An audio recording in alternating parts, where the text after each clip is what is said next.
This is Richard Wolff from Democracy at Work with another Wolff Responds. Here we are in the 12th week before the election, counting down. And one of the issues big in this election has to do with medical care. Now, an election ought to be a time when you take a step back, you think about what the big issues are, and what the positions of the parties about these issues are.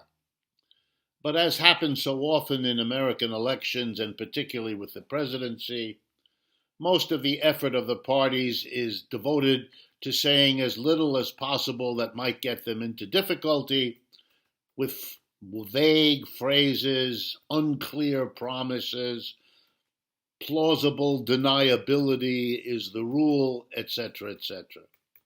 So I want to talk about what the medical care issues really are, mentioning a little bit why they're ignored so often, why they're not faced. So let's begin.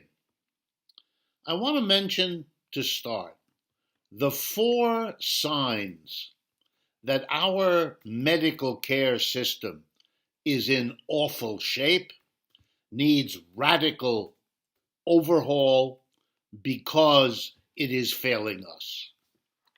Here are the 4. Number 1, we have the most expensive medical care in the world. That is, Americans spend more money on their medical care than people in any other advanced industrial country. The others are not even close. We spend somewhere around 17 or 18% of our national income on health care. What do I mean by health care? 4 industries are included in health care. Doctors, number 1. Hospitals, number 2. Drug and device makers, number 3. And medical insurance companies, number 4. Those 4 industries have gotten together, and together they comprise the medical industrial complex.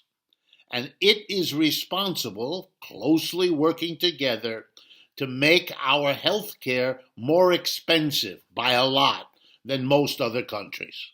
Okay? That's the first sign that there's something wrong.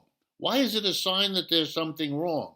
Because the medical outcomes of the United States are not that much better than the rest of the world. They're kind of mediocre. For example, quite a few other countries, people live longer than they do in the United States.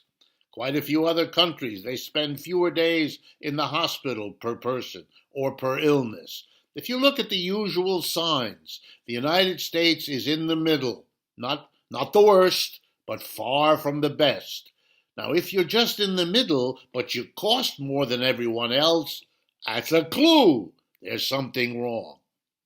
Here are the 3 other signs that I would point you to. One is obvious. It's the pandemic we are living through right now. The United States, to summarize, has a little over 4.5% of the world's population.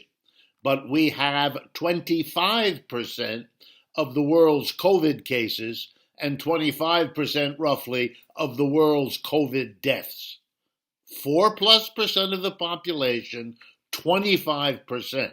We are a rich country. We're supposed to be proud of our medical system, but at 4% of the world's people, getting 25% of the worst illness in a long time doesn't look good. But we're not done. We are also coming off 20 years and counting of what we call in this country the opioid crisis. Hundreds of thousands of people dying because they overuse opioids. Excuse me. Something should have been done about that.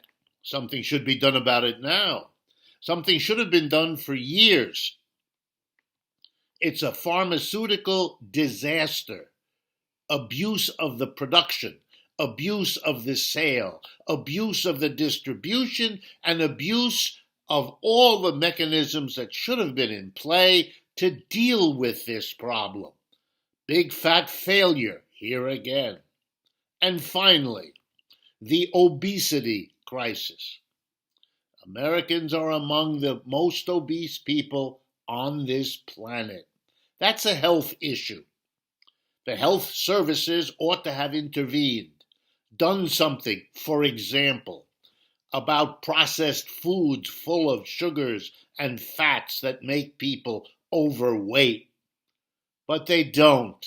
The medical industrial complex is very concerned not to disturb an economic system that they have played so successfully, once again, making themselves more money than any other medical system in the world and delivering a mediocre health service to its people. What needs to be done? Well, for starters, we need to have the kind of system that works better at lower cost in, for example, every European country. That's right. We need to learn from others how to do it differently. Most of those others either use a government health insurance system or a mixture of government and private enterprise. But the bottom line is to get better health outcomes at a lower price. And that bottom line has succeeded in all of those countries and many more, better than it has in the United States. Of course, the medical industrial complex will yell and scream and shout, oh, we shouldn't be like the Canadians. Really? We shouldn't be like the British or the French or the Germans or the Italians or the Scandinavians. Just because they have a lower price they pay for better health care than we get isn't the reason they want to call it socialism. How convenient. Why don't you use bigger other names that can make people, you hope, not demand what they should have gotten long ago? Yeah, in the bottom line, again, it's capitalism. It's the money-making operation. Of course, these are businesses. The doctors and the hospitals and the drug and device makers and the insurance companies. And you know the name of business. Get the most for the least cost you have.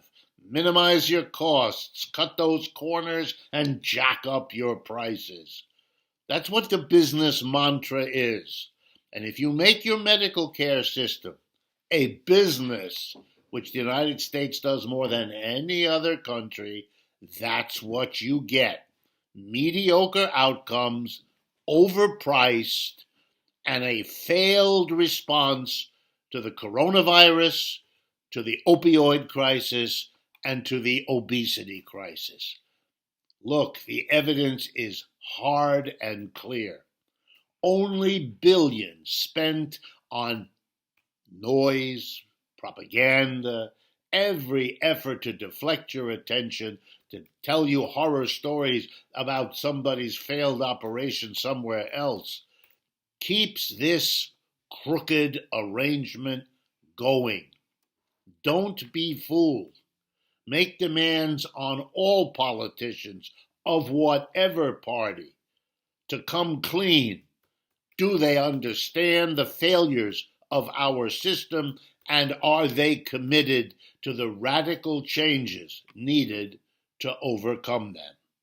This is Richard Wolff from Democracy at Work with another Wolff Responds 12 weeks out from the big election.